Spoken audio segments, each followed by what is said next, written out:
Amis fermiers, amis fermières, bonjour, bienvenue à la ferme, bienvenue sur Cocotte TV. Aujourd'hui, je vous présente le All-in-One de Water de Zalman qui se prénomme le CNPS 20LQ. Donc, un petit water cooling tout intégré pour lequel il n'y aura pas de montage particulier à réaliser.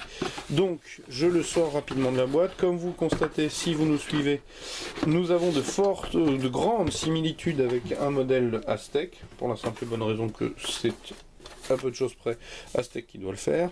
Donc en termes de bundle et dans la boîte, nous trouvons le guide de montage qui nous explique que le Zalman est compatible 2011, 1366, 1156, 1155 du côté de chez Intel, et FM1 surtout, AM3+, AM3, AM2+, AM2 du côté de chez AMD. Donc je pousse.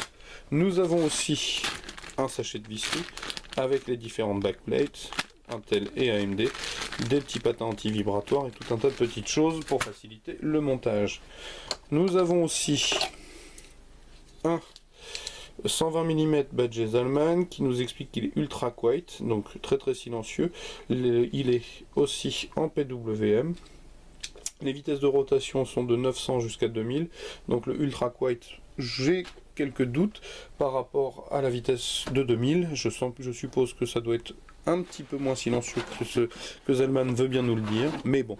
Donc je pousse la boîte en carton et je vous présente l'ensemble water, radiateur, etc. Donc on est clairement sur du Aztec, hein, nous avons exactement la même chose qu'un Antec. Pas qu'un Coolite, mais les premiers H52 chez Corsair. Petit effort esthétique de la part de Zalman, des platines bleues, badge Zalman de ce côté et vierge de l'autre côté, mais au moins nous avons ce petit effort, le radiateur n'est pas présenté brut. Donc les départs sertis avec des tuyaux souples, ce qui est plutôt sympa pour le montage.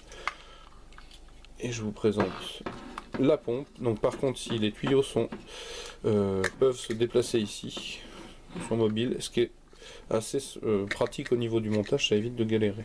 Donc je pousse le petit cabochon en dessous. Nous avons donc un mase en alu avec les vis pour maintenir l'ensemble solidaire. Et je vais essayer de le retourner, je bute dans la caméra, pardon.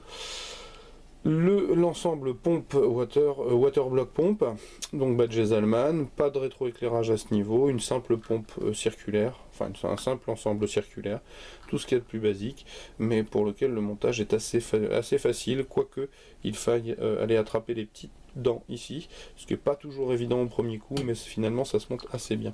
Donc un petit kit qui finalement joue dans la même cour, donc je pense que les performances devraient être identiques ou quasiment similaires ou très très proches aux ensembles proposés par Antec, proposés par anciennement Corsair, moins maintenant, puisque maintenant les ensembles de pompes waterblock sont carrés, mais globalement donc un 120 avec un radiateur de 120, a priori des températures qui devraient être dans la moyenne. Voilà, je vous invite à venir lire le test écrit sur Cocotteland et je vous dis à très très bientôt à la ferme. Au revoir.